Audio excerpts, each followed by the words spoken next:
Hello, everybody. My name is Mika. You met me earlier today if you joined at noon, but if not, I would like to welcome you to our virtual conference, Elevate 805. Today, we are going to meet with several business owners to talk about how to get through this current crisis and build a little bit of community and get some inspiration about how to work through this current time. Before I introduce you to the wonderful men who have joined me here today, I do want to give a good shout out to Courtney Baudet, because originally she was scheduled to come and talk with us and give us kind of a quick boot camp on the financial tactics that small businesses can take during this time to revisit their books and get down their fundamentals, which for me personally has been very helpful in far as the PPP and EADL and things like that. So she is a bookkeeping consultant. She won't do your books for you, but she'll help you get your books done right if that's the thing that you want to take on. And I'm just going to post her information in the chat so that people can find out more. If you run your own small business and you need to kind of get motivated on doing your books properly, she breaks it down into a few steps that will really help you stay focused and on target. And I kind of say it's a bit like having a physical trainer for your bookkeeping processes. Get motivated, do the right things, and that will help you toward your own profitability. So big shout out to Courtney. Today we have Sam from Zotos and Andrew from Boom Graphics and Ryan from CITIG. And I'd like to tell you a bit about these gentlemen. And we're going to have kind of a fireside chat of meeting some of the local businesses in the community and discussing how everybody is dealing with the current scenario and how we're pivoting and what we're doing to kind of restructure in such an unusual time. I think this has been really exciting for me personally. I have not really had a lot of opportunity to talk to other business owners in the area. And this has been super exciting because I've been meeting a lot of other business owners and getting so much inspiration for how to pivot and what to do at this unusual time. So let me tell you a little bit about these gentlemen, and I'll let them expand on their information themselves. I'm going to start with Ryan, who runs a IT consulting firm. And his IT consulting firm is predominantly, or I would say mostly B2B. So he works on providing businesses services. And his team can mostly work remote, except for when they're doing installations. So that's his team. You also have on screen Andrew. Andrew was a serial entrepreneur until Boom Graphics kind of stuck, if you will. He told me about a lot of the early businesses he started before Boom Graphics.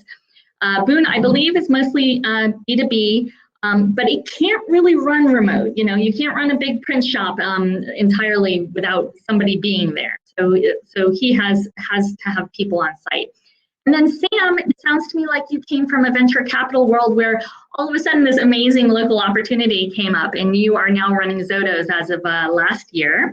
And Zotos Bowling and Beyond, which I think is near and dear to a lot of people who grew up in the area. A lot of us grew up Friday nights bowling. Obviously, bowling is much more business to consumer. And you did a pivot to pizza and takeout, which is awesome. So that's been, your team can't really work remote at all, but you're trying to do those sort of pivots. So before I go very much further, I thought that the audience would get to know you better by learning about what motivates you personally and how that's reflected in your company. And the example that kind of I'm going to give of myself is that strangely enough, I love helping people, which is just fundamentally what I like to do. I like to help people. I like them to do their best work, and I like to either inspire them or support them to do their best work. And I run two companies, which would seem totally different, but are actually, guided by those principles. I run an IT consulting services company that provides services to the cruise industry. And, fundamentally, my goal is to make people's lives easier through that process of IT services and making sure that they can get what they need to done well and easily. Good Space Co-working in Goleta is actually the same idea in a lot of ways. We're here to help people get their best work done by providing space or making the connections they need. We're here to help them. So I would say that my two businesses, even though they seem dramatically different, are somewhat founded on my personal motivations of enjoying helping people. So I would like our audience to get to know you guys better. Sam, I'm going to actually start with you. What motivates you, and how is that reflected in how Zoda's runs? Yeah, well, I think it's a common thread for a lot of entrepreneurs that the reason you get into business, start a business, run a business, is to make your community a better place and kind of improve people's lives. And we're lucky at Zoda's that we're a business based around fun, of having a good time. And so the best thing we could possibly do for our customers is have them come in and have them leave happier than they arrived. And so I think that's the ultimate goal, and provide them more value than they're paying for. And so it's pretty simple when you boil it down to just having a good time and trying to give people something to smile about and be happy about. And so I think I understand, and our staff understands that that's the goal. And so whatever it takes to make someone happy and give them a place to have fun and be with people and enjoy themselves is all it's really about. Great. Why don't we hand over to Ryan? What motivates you, and how is that reflected? I'm someone who likes to see people happy. I don't like drama. I don't like stress. I don't like panic. So I've always liked to see people happy. And I think from a pretty early age, kind of how my business came about was seeing technology through family members, neighbors, kind of being a scary thing that panicked them, upset them. And so I was kind of drawn to being able to fix it and make it better and make them happy again. So I think that's trickled down into some of how we positioned our business, some of how we prioritize our employee happiness, and how we interact with our clients, and how we try to have very personal relationships with them to kind of make their lives and their businesses, I guess, better and make them happier and less scared of technology and kind of see it more how we see it. Great, thank you. Andrew? First of all, I'd like to say thanks for having me here today. It's I love the chance to talk business, and people that know me well know that I have a hard time being quiet at times. So I do appreciate it. So thank you for that. A little bit about myself and my company. When we talked the other day, I was telling you a little bit about how I kind of made my way into printing. I started Boone about 25 years ago. After a couple other, actually maybe a few other companies that I had started failed, I kind of wound up in this, which is a whole nother story. But I would say what motivates me today, it's similar to what motivated me back when I was younger. When I was younger, when you're an entrepreneur, it's all about a dream, and you get up and every day you have this idea of what you're going to do and what you're going to create. And, you can live on ramen and you can sleep in your car for a couple nights in between a Thursday and a Friday. And that all motivates you. When you get older, and now I'm running a company, it's a little different in that you can dream and you still can't lose those dreams. But what motivates me is the challenges each day that my company brings. The printing industry is a very, lately, especially a very volatile business. It changes a lot. Printers today are nothing like they were even 10 years ago. Now we're kind of a graphic communication company is what we do. So we handle a lot of things from data to print to signs to mail to email campaigns, a lot of strategy. So we've really evolved over time. I'm a people person. I like people, so I try to hire people at my company that I want to work with and that have the right attitude, and then we'll train the skill. So, having a good team that I like to come to work with every day, that's creative, that's hardworking, that's self-governing, that's all the stuff that drives me. And working with great clients that aren't afraid to look at things differently and understand what print's trying to do for them, and then sometimes transition print into other mediums that we work with them on. All that kind of stuff is why I like to go to work each day. Wonderful. I think you've mentioned the word evolve, which I think is going to be such an important question when we get a little further on. Before we talk about kind of the evolution, I want to go back to a bit of the fundamentals of kind of what is going on right now.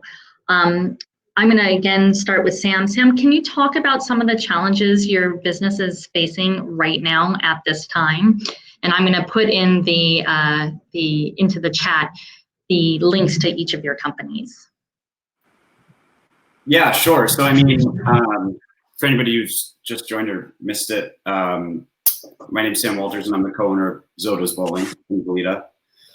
So, I mean, we went, and only since August 2019, so it's been about 10 months, 10 months. And when I first arrived, we saw a lot of opportunities, and it was making tech improvements and operational improvements, and changing some of the business practices.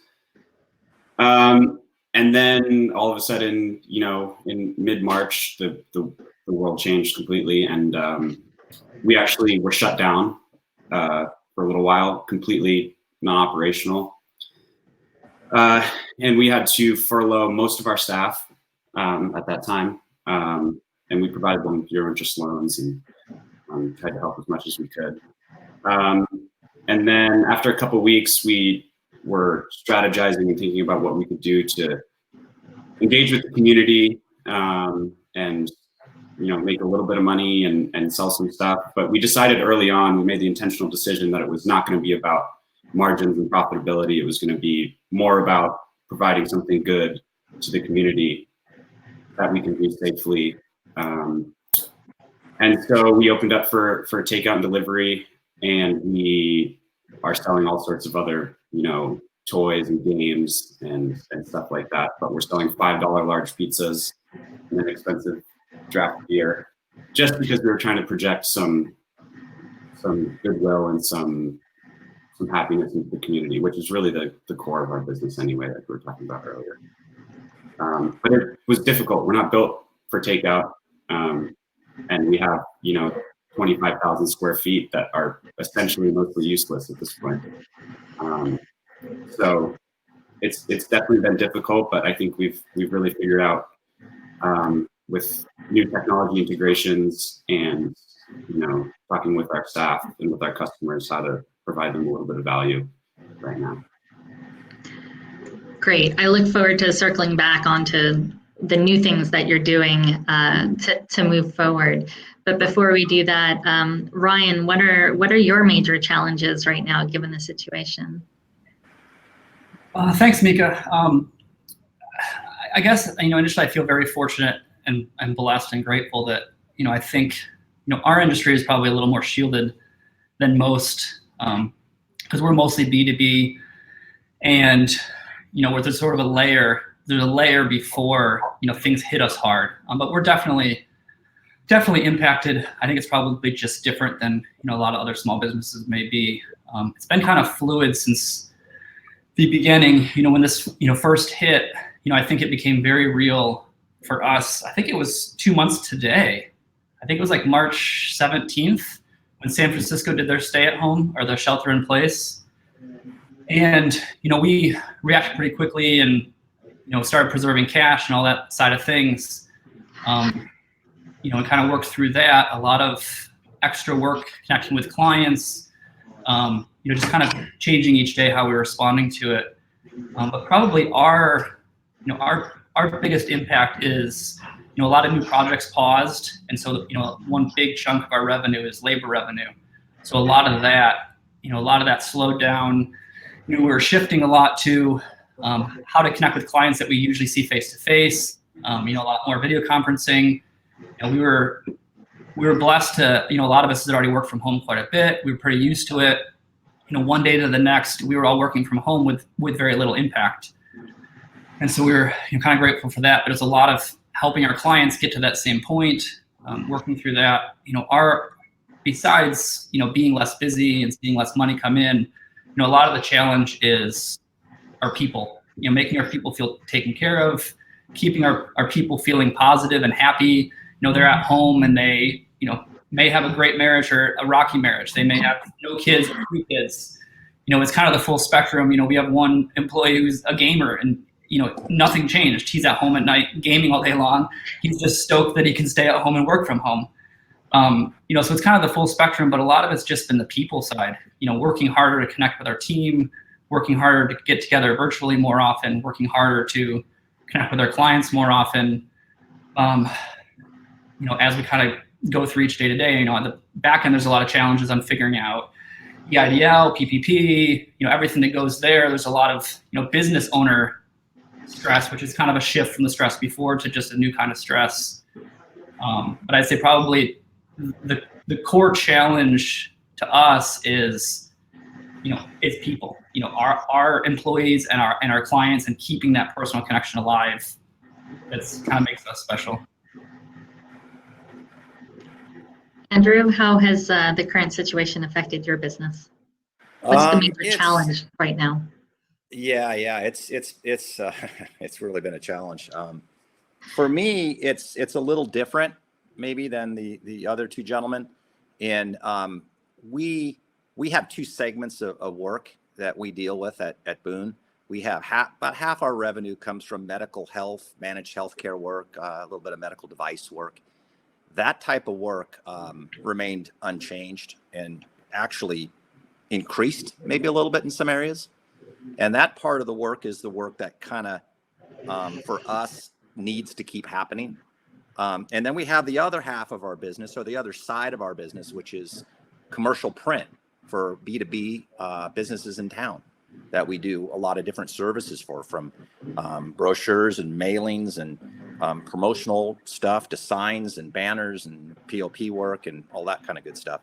And that work fell off the map. I mean, within a week, it was dried up to 60%. Folks can't work. So what I was challenged with was trying to keep a facility running that had to employ production people on the floor and produce work, at the same time have part of that work gone. So we had to lay off some people. I immediately put a financial and an operational plan in place. And we kind of went after it, trying to figure out creative ways to kind of keep the shop busy. And I think what Sam touched on was exactly what we thought about, was let's separate the profit and loss statement for the moment, because that's not going to look pretty. And let's focus into creating goodwill, and let's show the community that we actually do care, and it's not just words, that we're going to do stuff when things are difficult to try to make a difference in the community. People remember that. And I think down the road, it comes back to you. When you do good deeds, they come back. So I think we focused a little bit trying to pivot some of the employees into that direction. We initially had to lay off a number of people, but we were able to kind of identify a couple area needs that we were able to bring some people back on. We got a PPP loan, which we brought those folks back in at full time and then put them to work doing types of activities that were benefiting the community. And we've kind of gone from there. And we've seen a little bit of an uptick in the last week or two. I've seen it get a little bit better, I think, as people figure out how to work from home and that kind of thing. I imagine you're going to have business, and Ryan, actually, going a little off my agenda at the moment, you're going to experience this as well. As businesses see the end of, better at home, in the future.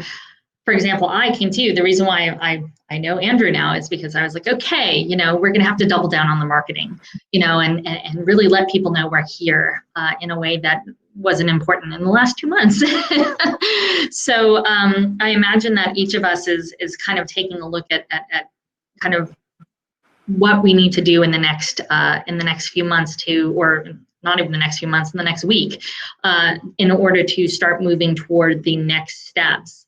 But before we go kind of down that road, which is a little further in my question set, to be honest, I would like to know more about what your day used to look like and how it's changed recently. I think it's fair to say most of us are spending a lot more time at home. But I don't know about you guys, but I never wanted to sign up to learn about government programs and loans and figuring out PPP and, does the EDL advance deduct from the PPP? In which case, do you just hand this back? And, there's an element of one of the new hats I didn't expect to wear at all was navigating government assistance programs and figuring out what the rules were and how to pivot on that. For the most part, I wouldn't say I spend less time, personally interacting and assisting people and more time doing marketing and messaging information. So how has your day-to-day kind of tasks been restructured given the current situation? And again, Sam, I'm going to start with you because now I'm on that pattern. Sure. Yeah, I mean, I alluded to this a little bit before, but I mean, when we started last summer, we were making what we thought at the time were massive changes. We changed all of our POS systems. We added a new arcade system. We changed our pricing model. And so all of those things we were doing, we thought they were big steps and that we were really, really jumping in and changing the way things worked. Now I realize that that was nothing compared to the changes we're having to make now, which is our entire business now is just takeout and delivery, food and toys and games and masks and et cetera. And so figuring out how to integrate with delivery services and integrate online ordering with our POS system, how to market takeout properly, all things that I had never dealt with or expected to deal with this early on. And then, yeah, as you were saying, just trying to wade through all of the complicated rules and, we all have to become, quasi-experts in PPE and social distancing and how to keep people safe inside of space.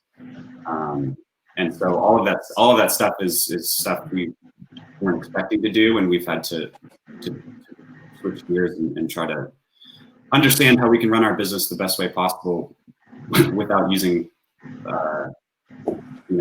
90% of the stuff we've leaned on for so many years. So it's definitely been a challenge, and we're learning every day about how to best protect our people and keep them working and do as much business as possible, and how we're going to reopen. So it's definitely been a massive shift of day-to-day responsibilities and priorities and action. So, and it'll continue to change, I think, for a very long time. What about you, Ryan? Before all this, I mean, I guess, as owner CEO, you kind of have the 3 F's that's most of your life, finance, futures, and screw ups. And being a smaller company, those still the sales side as well. But, my day-to-day was, felt pretty positive. It felt like, going after new business, helping solve problems. Our clients are all looking how to use technology to make their companies better. They're kind of looking from a spending standpoint, how to, grow and improve their businesses. And, after this hit, it kind of shifted quite a bit to like a storm navigator where, each day you might have a hope of what you wanted to do that day, but a lot of it's like, what's new today? What do we have to do, to keep my team, going back to before a little bit, keep them happy, keep them positive, keep them focused. But, day to day from, it's finance is less about future and more about, okay, well, we got to make sure we can keep paying people. Our employees are everything to the business. It's the talent. It's, we can't replace our people. Everything else doesn't matter to us. And so, how do we preserve cash? How do we look at all expenditures and see, what do we really have to spend? What are the ramifications of not spending this?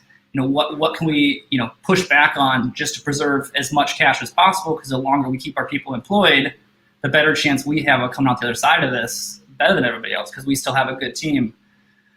It was, kind of taking over a lot of internal projects, everything internal we wanted to do in the next 6 months to 2 years. It's like, let's do that today. Our people are slower. Let's focus on cleaning house, improving systems, all this improvement, because we have the people, we've, committed to continuing to pay them, but they have more time now. So let's grow, let's get better internally, but also let's, keep them busy, keep them focused, keep them optimistic, keep them feeling like they have a lot of job security. That was day to day as, almost back to project manager of internal projects. But the PPP side, all the accounting side, a lot of that was handled by other people besides me. I just kind of looked at the big picture of it. Now I'm like on Reddit trying to figure stuff out, trying to learn stuff from a bunch of people that don't know either. So I think it was an interesting shift, day to day. I think it's almost a positive shift because I'm kind of back aware of more stuff in the business. It's like, day to day, it's like we're more of a, if you work on a Alaskan fishing vessel with a bunch of dudes, you're going to get off that ship feeling a lot closer to those guys. You're going to get off feeling, close, tighter knit. You've taken care of each other. So it feels a little bit more like that. Whereas before I felt responsible for, everyone's jobs, everyone's livelihoods, their family, and steering things in the right direction. Now it's like, it's that responsibility is like tenfold. So it weighs on you, but also it kind of gives you a boost of confidence when you're kind of going through it and your team's getting closer and, you guys are handling it well. It kind of left with a positive feeling on that side of things. Andrew, how has your day-to-day changed? I'll give you one good thing that's changed and one bad thing that's changed, because I always try to find some good in the bad. First, I'm going to give you the bad, and I'll make it quicker because I like the good. The bad part is, for me, I'm older than you guys. And so I'm a little bit more, I don't think I'm technology challenged, but I'm used to doing business in a certain way. So I'll give you an example. We start each one of our days at work, and I'm sure there's a lot of people out there that are the same way, where we have a staff meeting, a production meeting of department heads that funnel through a big conference room, and we go through what we call work in progress, and then we strategize on the sales side, and it moves over to other departments. And that meeting takes about a half an hour. And I love that meeting because it's my chance to get in a room with 10 to 15 people that's funnel in, funnel out, a lot of great energy, a lot of team building, a lot of communication happens. There's nothing like seeing them face to face and being able to communicate in that way. That's gone now. So what we do now every morning is we all meet from our houses virtually like we do here, and there's 15 people up on a screen, because what we try to do is not put, even though a lot of those folks are in the building, we don't want to put them in the same room. So they're all spread out in their offices. I miss that communication and the way we did business. Some people embrace it and say they're never going back. I can't wait to get done with it. I want to get back to how we did things before. So that's been the part for me, just the change in the way I try to get things done, communicating, trying to collaborate on ideas, is taking some getting used to for me. I'd say the good thing that's come out of it, and I was talking to our creative director about this the other day, we have transitioned from startup to where we are today. And at startup, it was, it's me and my dog and a pressman in a garage, and you figure stuff out. You literally, the client says, can you do this? You say yes, and you figure it out. Now we've evolved to this bigger company. We're ISO certified, we're G7 certified, and I want to do something creative now. And I go to a team of people and they tell me how I can't do it. They tell me how it's got to be process qualified. The vendors have to be vetted. The materials have to be processed. And that's great because we deal with companies that depend on us for that. But for a guy like me, I'm always frustrated with that. And the good part about where we're now is that we during this situation, we've had to shift to making different products like face shields. And we had to once again go back to our roots, which I was talking to my creative director about the other day, which is so cool, where we just all hands on deck, figure it out, throw 15 of them out there to the client, get feedback, fix it on the fly, that type of work, which it's just a totally different way of doing things, which gets stuff done fast. And it brings me back to my roots. I love that type of stuff. Drives my production manager and general manager crazy. But that's the kind of thing I think that's good out of it. It's kind of helped us reinvigorate some of that creative thinking, that thinking by when you're starting a company that you're trying to make payroll and you need to be creative and you need to figure things out. And I've enjoyed that process again. And now when we get out of the other end of this, I want to not try to lose that again. Not that we lost it, but I think you evolve out of it. And I think you definitely need to keep an element of that in what you do, managed, of course, but an element of it. So that's what comes to mind. Thank you. Then my next question on kind of my list of prompts was kind of how did you pivot, or how did your companies pivot? I got to say, Sam, I feel like I have a pretty good understanding of how you have pivoted to this point. Whereas Ryan and Andrew, I'm not so clear if there's been different offerings or changes. Ryan, actually, I imagine there are elements where you didn't have to pivot, but pivot came to you. And my example of that is, now the companies you support are supporting people remotely. So there's some level of your customers pivoting that has resulted in you changing what your offerings are because you've needed to support that. Before I skip to Ryan, Sam, do you have anything else that you want to share about ways that you've pivoted other than the things you've mentioned to this point in time? Yeah, sure. So another thing we're doing, we had this long-term, and well, to start off, I think it's really important for everyone to understand, anyone who owns a small business right now or is starting a business or whatever, we're always thinking in the long term, 10 years, 20 years, what's going to be sustainable and profitable over the long term. And right now, I think it's really hard to keep yourself in that mindset if you're trying to make payroll and you're trying to keep the lights on.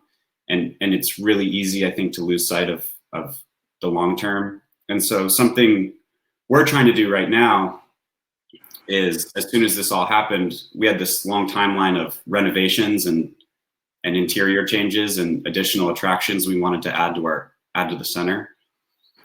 And this was like a 3, 4, 5 year plan. And we shut down and nobody's in the center. And so we got together and we decided we're going to double down. We're going to borrow more money, which is a scary thing to do when you have no revenue. And we're going to make these changes that we really think are going to be essential to the long-term health and success of our business. So an example, and we haven't announced this yet, our press release hasn't gone out, but I'll tell you guys right now, we knocked out a whole corner of our building and created a new room, and it will be, when we reopen, a virtual reality studio. So we partnered with our friends at Surreal Virtual Reality. They have a studio downtown, and they're going to come in and operate a virtual reality studio in Zotos. So, which I think is the future of a lot of entertainment, will be in that with that virtual reality, and the technology they have that we'll have is pretty incredible. So it's kind of scary right now, for sure, to go and be. And I have my background's not in construction. I have absolutely no idea how it's supposed to go and what it's supposed to look like. But what I can do is go find people that I trust and know will do a good job. And so that's been also a change of responsibility. But it's been really fun to look at the business and renovate and paint and change stuff and do new seating, and build new parts of the business. And I think if we look at the long-term horizon, it's gonna pay off for us. But it is right now to stay in that mindset all the time. And I think you actually hit right on the head of kind of the entrepreneurial spirit. It's, in this time, there are so many companies out there that just kind of went, okay, we'll lock our doors, we'll wait it out. And instead, you looked at your plans, you changed your plans, you figured out how to make the best use of this time, because if you were going to, all that construction impacts your normal operations. So it's super scary. I mean, the truth is, entrepreneurs are people who, they take calculated risks. It is a scary place to be. Every one of us is sitting here going, gosh, there are people who depend on us, to provide them work, and we want to make sure that they have work, and we want to provide good services to our customers. But and it's scary to take that risk to go out and go, you know what? Even though we could have just closed up and waited for this time to pass and whatnot, But instead, I feel that the entrepreneurial spirit does exactly that. It just kind of goes, okay, these were our plans. Now, how do we best take down what we've got now and make best use of it? And it sounds like, even though it's super scary to invest in that at this time, and this is the right time to do it. So that's, I think that's super insightful for people who are listening. Brian? Yeah. So, there's some pivots we've done. A lot of it's kind of doubling down on stuff we were trying to do before that became that much more important for our clients.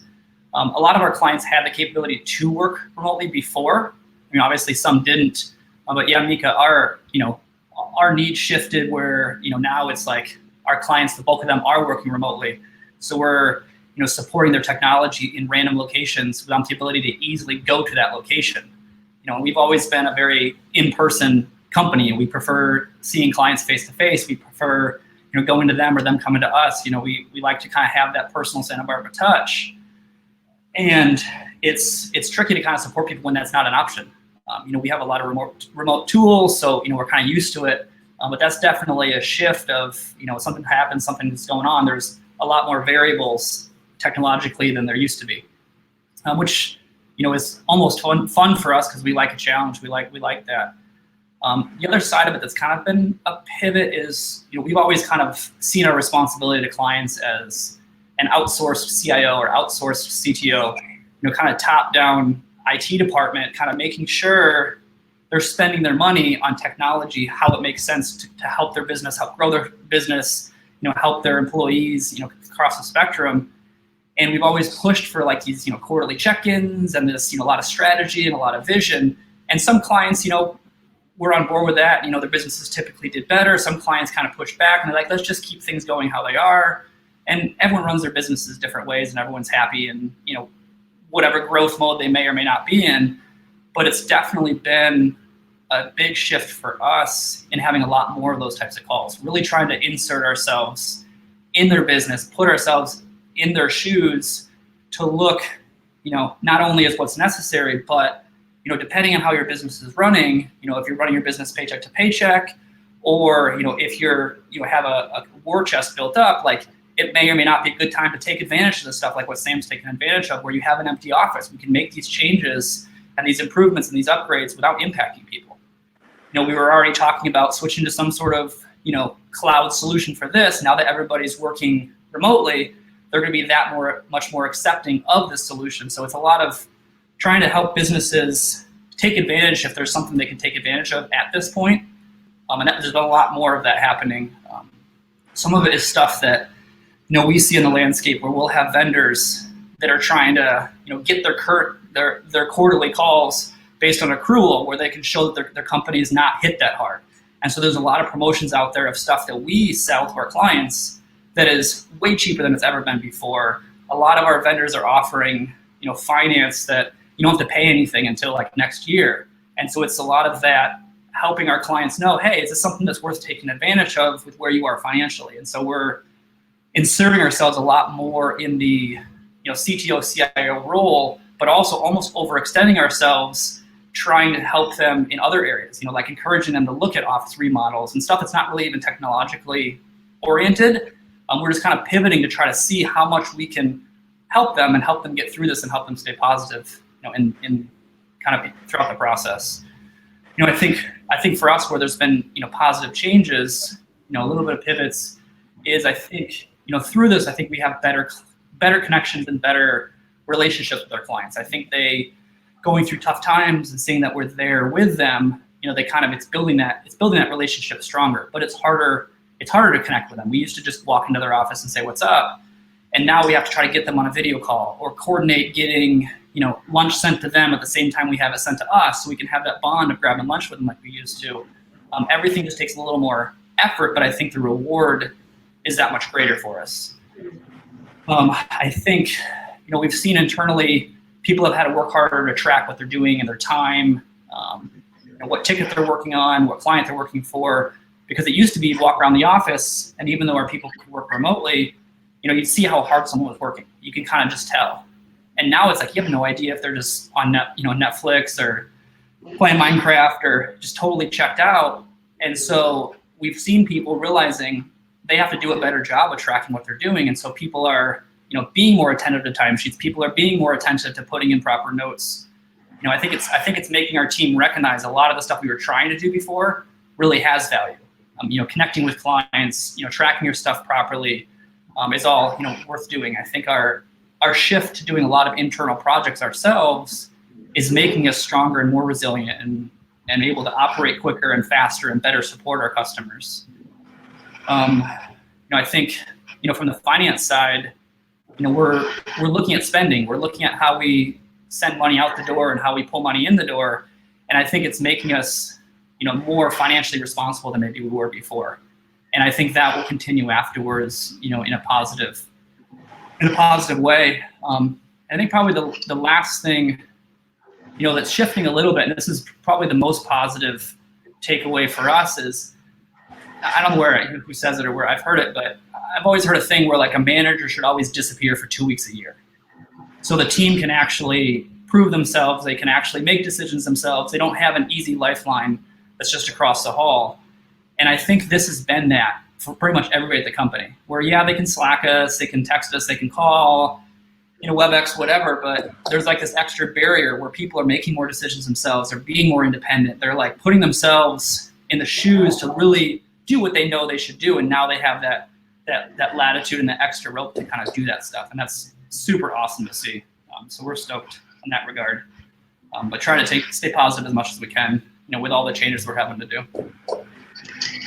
Andrew, before I ask you about kind of the pivots that your company has done, I want to go on one thing that Ryan said, which is with regards to the financials. And this is one of the reasons why I have been talking to Courtney, because she so focused me on this. One of the things that Courtney said to me offhandedly in a conversation at some point was, these are things that generally speaking, we all know, but sometimes hearing them is beneficial. And she just turned to me and she's just like, what are your, absolutely critically necessary expenses versus what isn't, right? And that, that's really straightforward, but you don't generally think about that when business is good. You don't classify your expenses as critical or not critical in the land of finances. You pay what you need to pay, and you pay your bills. But in this era, there's a lot more looking at those finances and classifying expenses as critical versus not critical. And then the next thing she said to me was, "What is negotiable there?" And that's a whole new world that didn't exist, a couple months ago, because if rent is a major expense or insurance is a major expense, certain things have become negotiable that weren't negotiable before.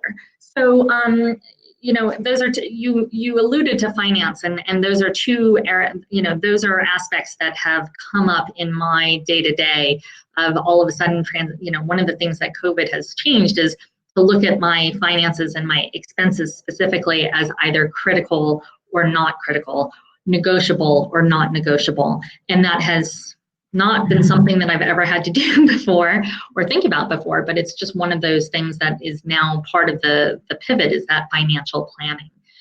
So Andrew, what has your company done with regards to pivoting? We've done a few things. First, I want to make two general comments, and then I'm going to tell you three things that we've done to somewhat pivot. Two general comments.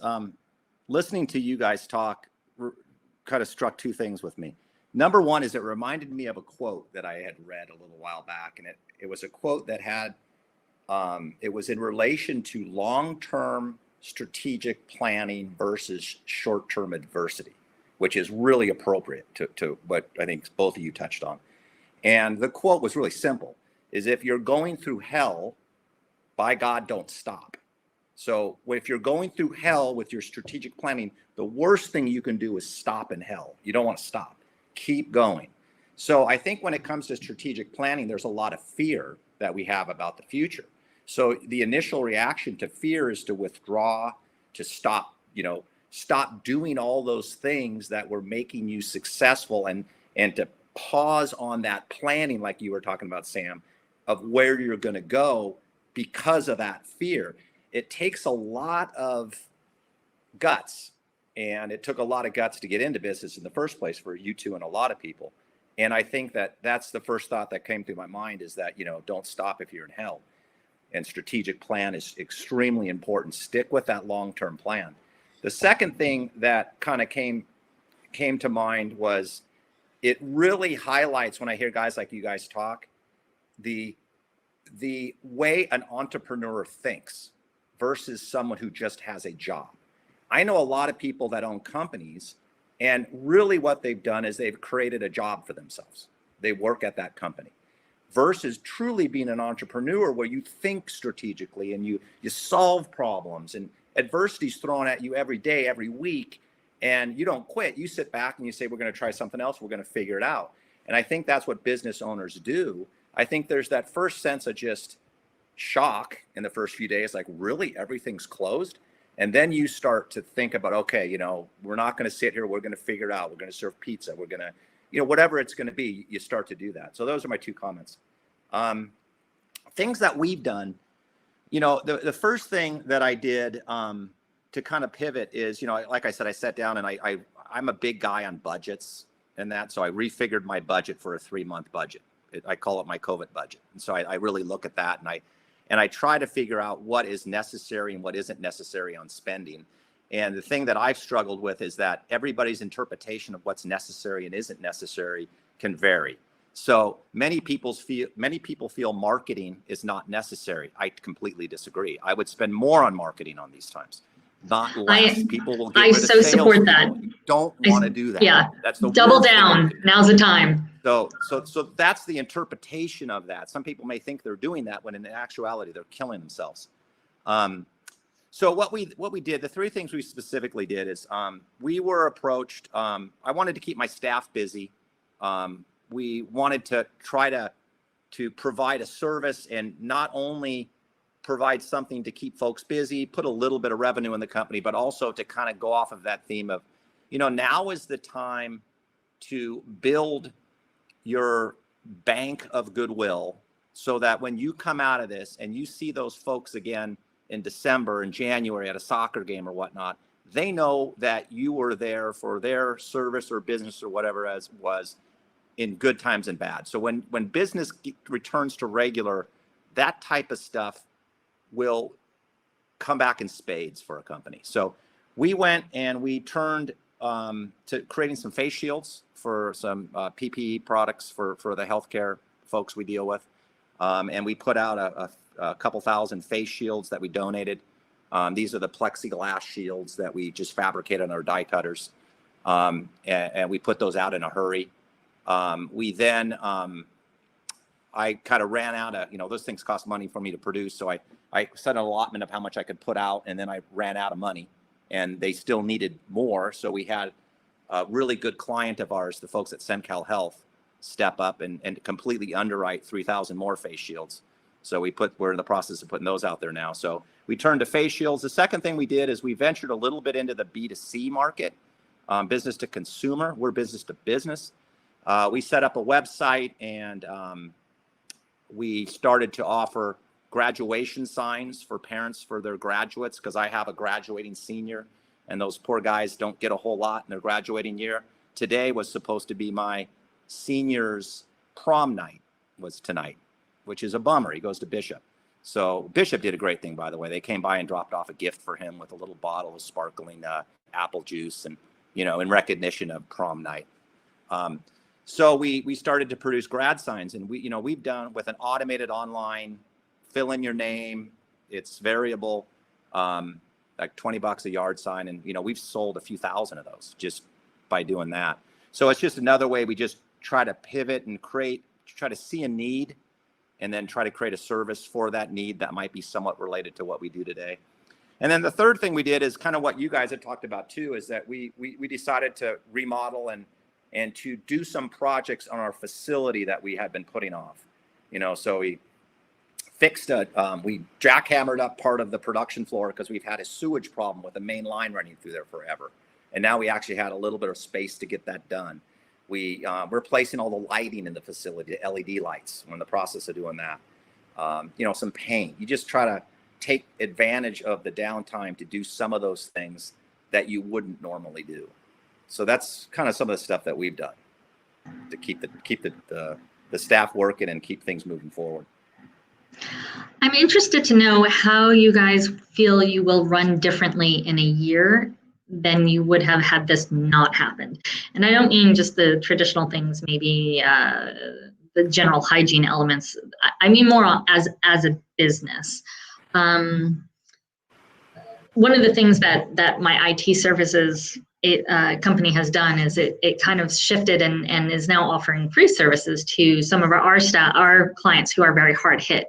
And because we we had the bandwidth, so we kind of turned to this point where it's like, if our clients are running on troubled times, we're going to help our clients out, our existing clients, if they hit a bad point, and we'll offer a certain amount of time to them for free. And I think that was something that a lot of my IT consulting staff really took to. It was helping their friends. These are business relationships we've had forever, and it was just not something we've ever had to think of before. And I think that spirit's going to stay. That's going to be something that we do indefinitely. And that was kind of a surprise. I would never have come up with that as a business focus in the past. I'm wondering if you guys can speak to things that you may not have come up with before that may be part of your regular practices in a year. Sam, we'll start with you again. Yeah, that's a great question. We've definitely, our business it'll never be the same. I don't think anybody's business will ever really be the same. And I want to add a little caveat that's related to what I said before, and what we're all talking about, is that it might have sounded a little easy that we're doing renovations and using the time to fix stuff and paint and build. I think it sounds terrifying. Are you kidding? And our future is hanging in the balance like anybody else's, and we're banking on being able to get back to business sometime in the very near future, because what's the reality for a lot of small businesses is if we don't, then we're facing some really tough financial problems. Not to mention our employees, which is really what we're in it for, will be in trouble too. So it's sounds like a romantic thing, but it's really quite scary. And to be so leveraged right now, like a lot of businesses trying to get everything together to be better in the future, is it's a tough thing. But I'm confident, especially in this community, that we're gonna come back stronger and better. But a few things to answer your question that I think we'll be doing differently a year from now. One is our marketing practices. I mean, when we closed and then decided to reopen a couple of weeks later, we were desperate to get in contact with all of our customers and share those messages about what we were doing. And we had never really had that type of urgency in trying to contact people and get in touch with our customer base.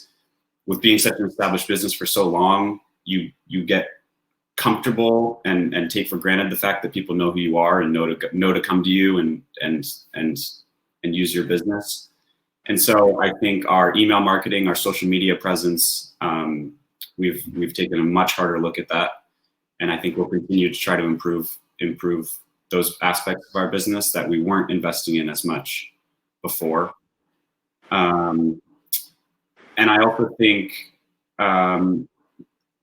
the way we look at profitability and margins and using products as a marketing tool and as a way to spread goodwill and get people familiar and comfortable and appreciative of your business and your brand. I mean, we sell our pizzas, like most pizza is not incredibly inexpensive, and so we're selling pizza at cost.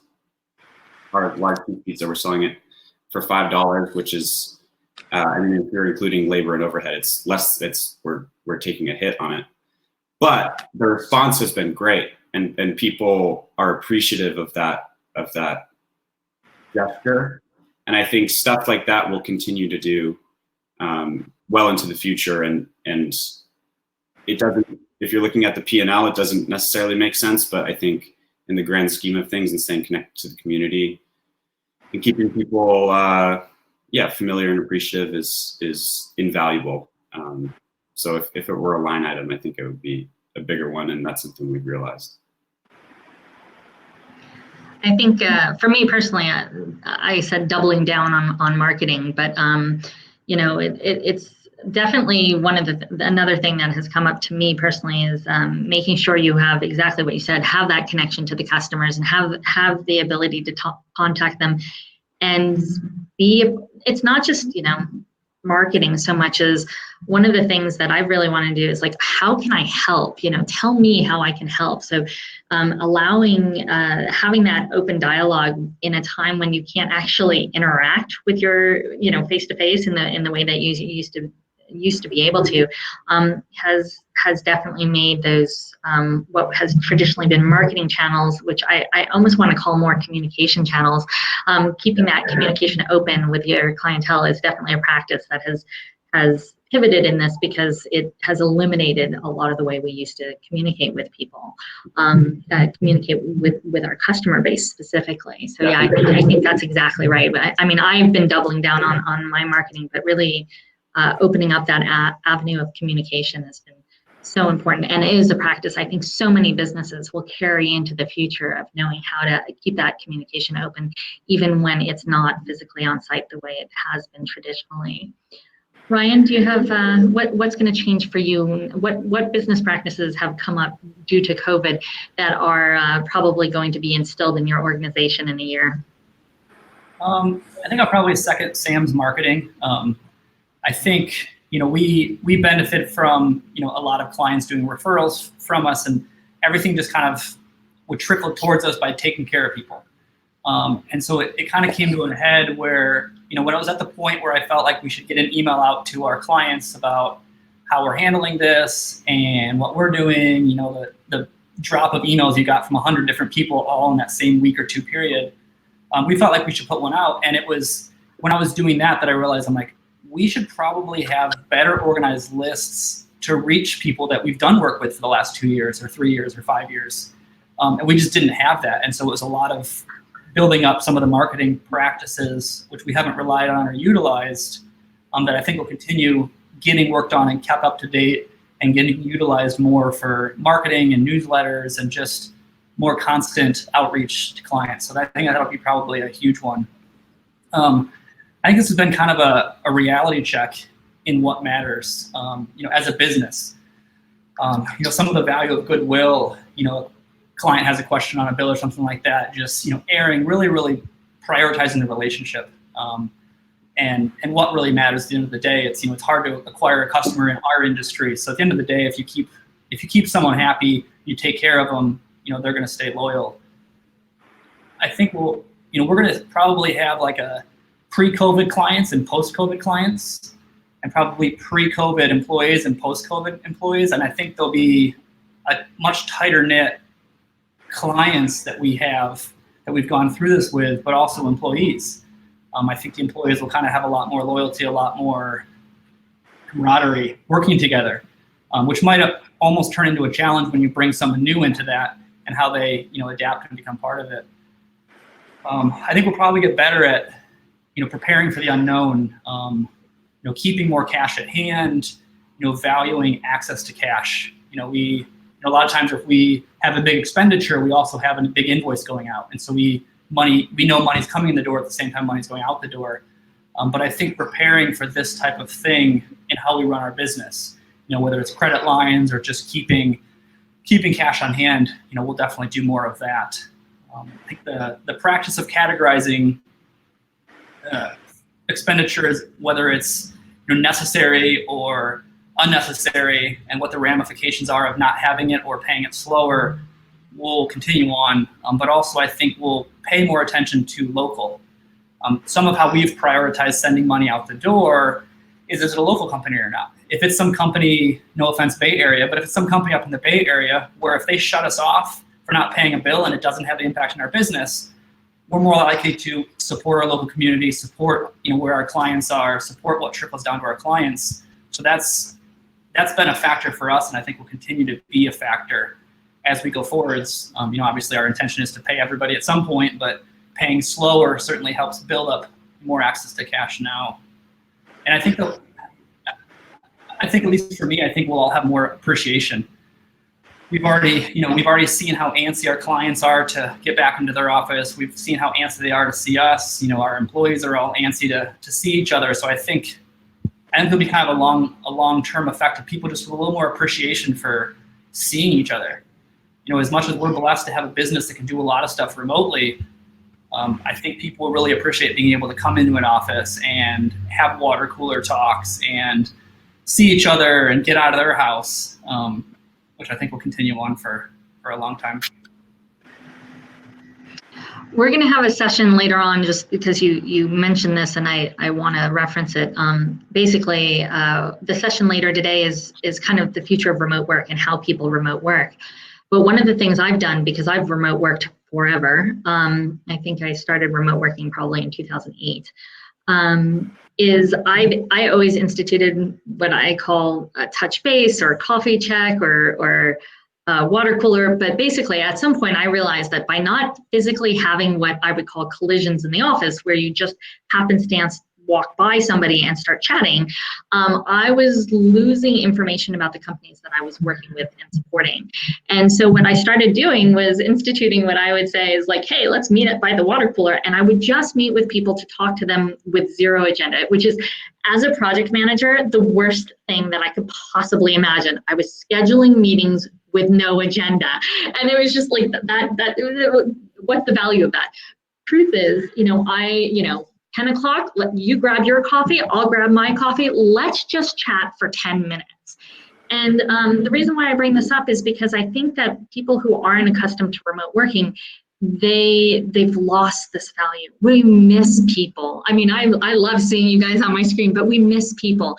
And so I mention it as a tactic because I have found it so valuable in the last 12 years, and I hope that people will kind of use that. But yeah, we miss people. And so I just wanted to give that as a potential tool, and there are more tools coming in the future session. Yeah, Andrew? Sorry, real quick. We've definitely started doing that, where I'll randomly call people at the company just out of the blue with nothing scheduled and be like, what's up? Yeah. What are you doing today? At first, they were kind of caught off guard because they're like, what's wrong? Right. Something wrong? What's happening? I'm like, nothing. Just checking. What's up? I miss seeing you. There's a lot of value, though it is a little intimidating the first time somebody who's like a boss does it. But it's reach out to people. I think that's so important. Andrew? Well, the first thing I'm going to do is I'm going to rent a warehouse in Bakersfield and buy all the toilet paper I can and pack it so that the next pandemic comes, I'm going to be rich. I'll have a corner on the market of toilet paper. No, but seriously, there's two things that I will take from this and probably continue on. One will our effort to move into the B2C market from the B2B. We're going to keep the B2B, but I do want to getting into that grad sign little thing we did really illustrated to me that we have the infrastructure and the ability there to create a division of what we do branded differently that will handle those types of products, and that we will do that. So that will come out of this. The second thing is the way I look at my risk management. I look at managing risk all the time, and I do that with insurance, and I do that with business plans for business interruption and whatnot. And the one thing that I didn't really get a grasp on was what a pandemic does, not just to me, but to your market and almost every market overnight. So I think that I'm going to give a little bit more planning and thought to being in a better position when this happens again, because I do believe this will happen again. I think this is going to be a crisis that we'll see again down the road. It'll be another situation similar to this. I think that there's a better awareness, and you'll just try to plan for it a little bit better. I think that we, and probably all of us, will be better prepared the next time this comes around. It's one thing there won't be quite as much fear of the unknown because we'll have gone through it. So that part of it will be done. But I've got a question for Sam. Can I ask a panelist a question? Can I do that? So I got some friends that own restaurants, and you folks have been hit real hard, and my question is that, I have in my business, and I don't know if you have it, Ryan, but I have business interruption insurance that will cover me. How has that worked for you? Have you tried to collect on that? Is it covered? Is it not covered? How does that work out for restaurants and bars and those types of industries that have that insurance? Well, I know for me and for every other bar, restaurant, retail business owner I've talked to, we all it was one of the first things we did was call our insurance agents and say, what can you do for us?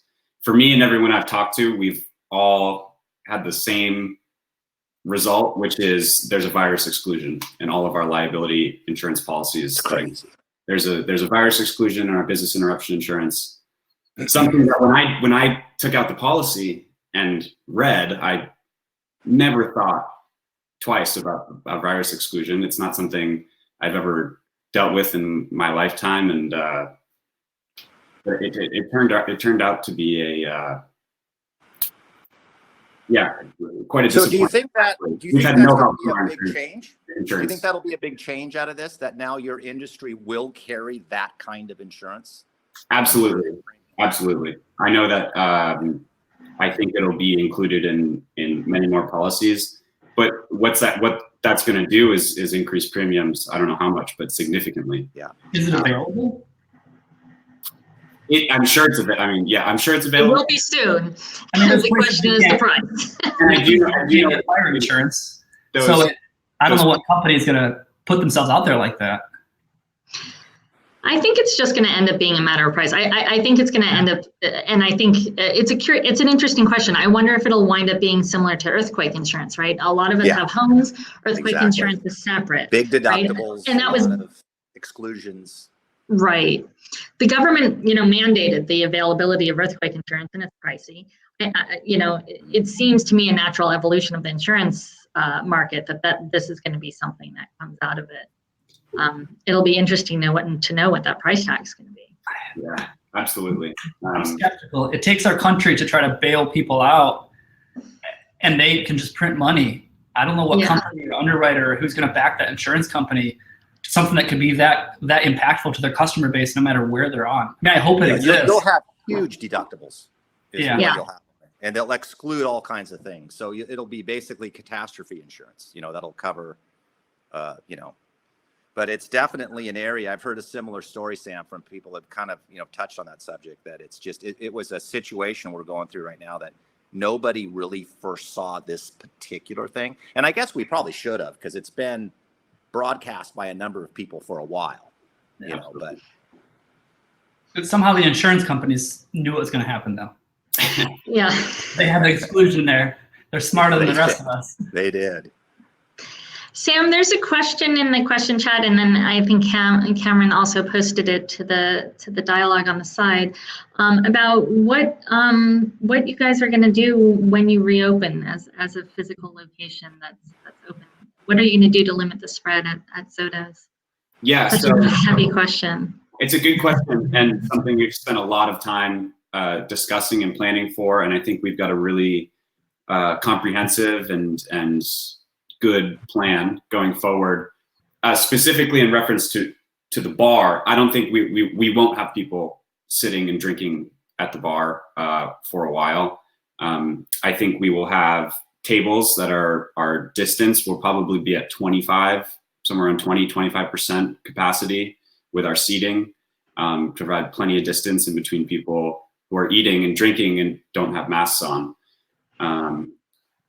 As for the bowling lanes, I think we will operate at 50% capacity, so only every other lane. So there's about 8 to 10 feet separation there, and then we will be putting up barriers in between each of those lane sections. And then after that, it's a exercise of diligent cleaning and sanitizing making sure people are not allowed to touch things before they've been cleaned after somebody else has touched them. So we're working on a system with our bowling balls, for instance, where they will not be down on the lanes and people won't be able to pick them up and put them back the way that they're used to. They'll have to come up to us and get a sanitized bowling ball. So all that stuff is going to require extra time, extra effort, but I think it's important to make sure it's all in place. And I think advice that I got that's relevant and useful is it's in this particular scenario, it is much better to be overly careful and overdo these practices and then ease them back as necessary, as opposed to coming up short and not doing the right thing for the community or your employees or your customers and having to try to scramble to fix it. So that's the approach we're taking, and I'm pretty confident it'll work.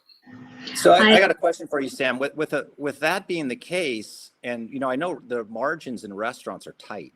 Yep. Do you think restaurants can turn a profit and stay in business with capacity so reduced like that? Because they're giving them an opportunity to reopen, but if they're limiting capacity and limiting the bar, which is a revenue generator, I mean, do the finances work on that? No. They don't. They really don't. And we've done different iterations, conservative of projections, conservative ones and optimistic ones. And for us, with such a big space and such a profit center coming from the bar, particularly, for an extended period of time, the math doesn't really work. And so, I mean, we're talking months, maybe a year of mitigated earnings because of these practices, and just trying to find a way to make it work as good as possible. But the reality for a lot of bars and restaurants and retail businesses like ours is it's going to be a struggle for a while. And so we have, I think, widespread testing and antibody testing. And so we have the information we need for people to be safe and feel comfortable going into a place like ours. Until we get to that point, operating a bar and restaurant is going to be hard. I want to get to Robin's question. I mean, everything that's being brought up, there's so many good points. One of our last session is on lean startups, and one of the moderator is actually just spun up a company that's working on antigen testing, and I'm super excited for him. And they look like they're 8 to 10 weeks out from being open and running in Santa Barbara County. Amazing how quickly people come to meet what's needed. But Robin asked about what sources we're using for guidelines about what's being allowed. And I'm going to start because, Sam, you have a much higher bar, to be honest. But I know I'm opening, I have Good Space Co-working. It is a public space. People can walk in the door. Santa Barbara has a health order, 2020-8.1. And I am treating that as the authoritative information for what I'm supposed to be doing. Now, it couples with the CDC, it couples with the state, but that order tells me what I'm allowed, what as a business I'm kind of supposed to allowed to do. I know that one of my biggest personal fears is I don't want to be responsible for anybody getting sick. Like, just me personally, I don't want to be in that position. The reason I started this was so that I could help people, and that's just antithetical to my whole goal. So personally, I'm using Santa Barbara Health Order 2020-8-1 right now, and then there are various guides by the CDC and other information. But that tells me kind of what legally I'm required to do, and then I kind of go the next level because I personally want to make sure the people in my community are safe. Sam, can you talk to what guidelines you're using for when as you're looking at your business going forward? Yeah, so certainly we're following the same city guidelines and using those closely. We're looking at all the guidance coming from the state and federally, and some of it's conflicting, some of it's confusing. It changes rapidly. So I think what's important for us and for any business is to and this applies to any decision in any situation, is just to use our common sense and do what we think makes sense and will keep people safe, and obviously adheres to legal guidelines. So that's what we're trying to do is and at the same time talking to other businesses. I think it's really important to go talk to businesses in your same vertical and ask about their best practices and what their plans are. And I think those discussions, more than reading any guidelines, has produced the most useful information and practices that we're going to take on. I would really like to second that, because I have a co-working space, and I belong to a co-working industry group, and listening to the conversations about how to run a co-working business post COVID and be the safest environment. It's a unique industry, and the way we apply it, it's kind of like a gym, and it's kind of like a restaurant, and it's kind of like an office, and there are all sorts of unique aspects of it. Bowling is very unique, and I'm sure you've gotten inspiration and good ideas from other people in your industry about how to uniquely handle it. And I don't foresee, the health guidelines being, if you have a bowling alley and it's this big and you have to somewhat synthesize your best practices based on other people in the industry and take those great ideas and move forward. Yeah. Sam, I'm sorry, not Sam, Andrew and Ryan, do you guys have, I feel like in some ways you guys have a lot of advantages of not, interacting as much with your customers don't really come in. What are your concerns going forward about, making sure your employees and your customers are safe? And since I don't want to have you both talk at the same time, Andrew, why don't I start with you? Yeah, we've always had somewhat of a closed door production facility, but now we are a complete closed door production facility. So we are able to do what we do without having clients come in. And if they do come in, they will come to the front door and text a project manager or a customer service person who will then deal with them at the door. So that part of it hasn't been too much of an issue to us. The way we handle the safety of them, it's been difficult trying to weigh our need to keep functional as we supply medical correspondence for Medi-Cal for a couple counties and other things that have to happen every day. And our folks have to go to work. So they all get that. And we take their temperature as they enter the building. We have hand sanitization stations everywhere. We have signs up everywhere. We've moved production pods apart as best we can. We've divided staff up into 2 different teams. In case one team gets infected, the other team can fill a need. So, we've done everything we can to deal with that. But I think we were probably positioned well before this happened to deal with that part of it. That wasn't too difficult for us. You mentioned something that I want to reiterate, because it's a business practice that has come up across my radar several times in the last couple of weeks, that I would like to emphasize for those people who aren't aware of it, which is businesses that are really trying to run consistently, to stay running, have really divided their teams into 2, I'm going to call them cohorts. So the company that I work with that made me super aware of this launches satellites out of Europe. And they only have, and so they're based in Germany. The rules are a little different, but they only have, and they are now allowed to have personnel in the office. But they have decided that their personnel in the office is only either cohort A or cohort B, with the idea, and the cohorts have been designed so that the company can run with either cohort A or cohort B being productive and functional. But if one cohort becomes significantly affected, they can continue operations. And this is something that I'm seeing happen more and more across large companies. And you mentioned it, it's something that's happening at small companies as well, is dividing that so that you don't have the cross-pollination, if you will, between team members, so that if a subset of the company gets sick, then the other subset can maintain operations. And it's so, I mean, I suppose there's probably a military background kind of this. Somebody clearly thought about it before, but I'm seeing it pop up again and again in current conversations about how to maintain ongoing business operations in light of what's going on. And I find it fascinating. Yeah, and it even goes one step further than that I didn't realize, but we discovered pretty quick, is that you also have to separate the common space that those teams, we have a red team and a blue team.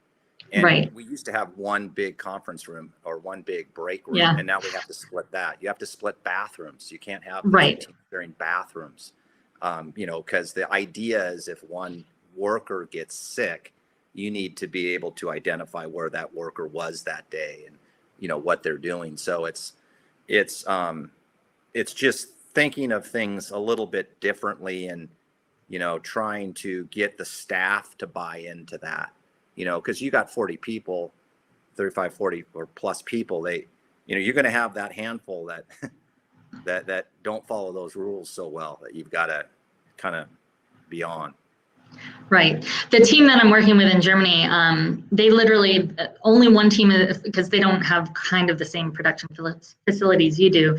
They have one team come into the office one week, fully sanitize it over the weekend. The other team comes into the office the second week.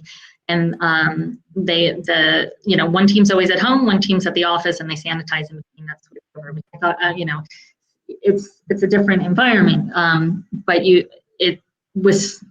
I'm always fascinated by how businesses take this thing on, but having that, split of not making sure that the teams don't cross connect is so important. Yeah. I want to go to Colin's question, because I think Colin's, I like it because I really had to think about it in the past. Colin asked in the question area, how you can, quote, rationally plan a marketing campaign right now. And I think the reason I think it's a great question, because marketing, I feel like I keep saying double down on marketing. And then the question is how? Sam, you don't know what day you're going to open, right? Ryan, you don't know when you're going to be able to interact with clients next. How, it's all great to say, hey, let's market when you don't really know anything. And I have to be honest, my marketing has become accepting of ambiguity. Literally, the reason why I know Andrew is because, I think like a lot of us, we've decided we needed to go local with local partners moving forward. And Andrew's company just launched my direct mailing campaign. And in our direct mailing campaign, what my direct mailing literally says is when it's time to leave the house. And because I can't say what, we have everything's going to be available June 1st. So I kind of had to be like, when, and honestly, it's also accepting of the fact that it's going to be different for different people, right? Just because we decide to open doesn't mean everybody's going to be comfortable, leaving the house. So I don't know how you rationally plan a marketing campaign, but I do know that marketing has really changed and has, I am very ambiguous in my marketing. What our offerings are is going to change. I started talking about plans and, leaving things open. So I think marketing has really changed. And I would like each of you to discuss a little bit about, how do you handle ambiguity in your marketing, not knowing, uncertainty in your marketing, and at the same time as doubling down on marketing? Sam, let's start with you, because it's going to be the biggest impact for you, I think. Yeah, definitely. I think in marketing and in business in general, interacting with your customers, the best thing you can possibly do long term is just be honest. And so that's what we're trying to do. And I think there's one piece of the marketing, which this is what we're doing right now. We're selling these things and doing these things, and we'd love if you we're a customer, and then the other piece of that is this is what's going to happen in the future, and this is what we're planning for. And I think the big headline for us on that is we'll be ready for you, and we're ready when you are. And so I think that's all we can do right now, and that's the focus of our marketing is these are the things we're going to do to protect you. These are the really exciting things that we're going to have when you are able to come back, but not making any promises or any representations about when that's going to be necessarily. So I'm taking notes. That's been our focus. And then I think a lot of our marketing has shifted to stuff that's much less trackable and much less, quantitative and going to local businesses and just dropping off lunch and saying, here you go. I hope you guys enjoy. And we hope to see you sometime soon. And that kind of stuff we've never done before. And I think going back to the thing we discussed earlier, that's something we'll continue into the future. I think definitely it's back to the old school personal way of doing marketing. And I think investing in that type of thing is going to be really important for us going forward. Ryan, I don't actually know how you market, and if this is a highly relevant question for you. We haven't done much marketing. I actually just made a note to talk to Andrew after this, because we have done some direct mailer stuff. But yeah, I mean, most of it we don't do a whole lot. I mean, I think the one marketing area isn't necessarily too. I'm not sure B2B isn't really the right word, but some of our growth has been inorganic growth, through acquiring other companies, or smaller companies, maybe looking to retire or looking to relocate, and so we've had a pretty steady campaign of staying in touch with competitors, making sure they realized we were in the market for acquisition. And some of our discussion in this is how to make that reach out now without being a jerk, wishing them the best of luck in their business, but also making it known that, hey, if you come out of this just sick of the industry, if you come out of this just beaten up, like, give us a call. And that's, we're not really sure, but that's the marketing that we're kind of thinking about now, is when is it tasteful to do that, or how to tastefully do it, or maybe just not at all, because we don't want to be a jerk to our neighbors. I'm not sure. That's really interesting.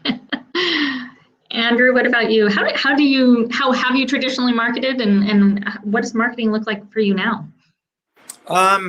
Well, we do a lot of different types of marketing. Let me first comment just on kind of what I see a lot of our customers doing right now. Because we do a lot of email campaigns, we do a lot of cross media campaigns, we do a lot of mail, we do a lot of branding, we do a lot of strategic work with clients on developing marketing programs and strategies. So we do a lot of soft service around a lot of the hard product we do. I'm seeing lately, well, the thing about email is you get a lot of email. It's cheap, but you get a lot of email, and there's a lot of noise on email. I like mail because there isn't as much mail these days. So when somebody gets a piece of mail and it's a well thought out, targeted, good message, you've got a good database involved, you know who you're sending the mail to, because each piece of mail is not cheap. It costs money to send that piece of mail. The technologies around today, which wasn't around 10 years ago, where we can do all the analytics up front and have all the data up front. So you know exactly who's getting that piece of mail, how old they are, do they have kids, where they live, everything. So you can make a very targeted mail piece, and you stand out a little bit better. So I'm a big fan of smart, direct, variable mail. Andrew, I want to stop you there for just a second and just say one thing further, that you guys have a lot of experience in knowing the right questions to ask. So when I came to you and I said, hey, I want to do a direct mailing campaign, I spent a bit of time on the phone with Robert, and Robert really helped me kind of segment my, my marketing base, who I was looking for. He asked really good questions, which made me go back and think. So I feel like, you can walk in the door thinking that you know what you want, but your team helped me really focus and clarify and get a much better picture of what I wanted because of their experience. So that's one I really admire. So I wanted to highlight that. On to Robert. Advice that I would always tell people, and I actually spent this morning doing it, and I do it a lot, is if you got time, the most important part about marketing is having a database that is I don't want to say cleansed, because they all are, and they're all target, but you need to focus on making sure you have your database of customers and prospects in order. If you know who you're sending that to and you've got data on them, and most people do, you can do a lot of campaigns for it. The problem we run into all the time is we'll sit down with folks and they want to do all this great stuff, and then we go, great, can we get your data? Who are your clients? What do you have it in? And they won't have any. They'll have a hodgepodge of stuff, and it dates back to 1999. So you really want to, that your data that you keep on your customers and your prospects should be the number one thing that you spend your marketing time on prior to launching any campaign. So focus in on that. And a lot of times with the downtime that we have right now, and you got the time to do that, it's a great thing to work on when you want to work on marketing and double down on marketing. Work on that database and get that accurate. And then I'd love you to come to my company, but go to any company that knows what to do with that, and they'll partner with you. And you'll end up getting a combination of different media put together and an actual scheduled program going of touches of your prospects and your customers, and let the company manage that. You go on to managing what you do, and you hire someone to do that element of it. That's what I see the most successful campaigns. The other thing that's great about that is you've got data coming back and you can validate the money spent, so it's quantifiable. The thing right now, though, I think is really good to do. I think we were talking about, being a jerk, and you go out to someone, you don't want to pick up the phone and say, hey, would you buy something from me? But you can do a lot of great branding activities right now, a lot of great positioning your brand in the marketplace so that it's, front of mind. So when the economy opens back up, they're saying, I want to go to Zotos. It's front of mind. I've seen it. They've got all this cool stuff happening there. You're not specifically asking them to come today, but you're planting that seed. And, branding takes time. It's not overnight. When we have about 5 minutes before the next session starts, and I actually, I was planning on giving a little bit of a gap, but I'm going to take a minute and just kind of, I wrote notes because that's the way I am. I'm going to go over kind of my note sets. As I go through that note set, think about your quick lessons learned that you would like to convey before we end the session.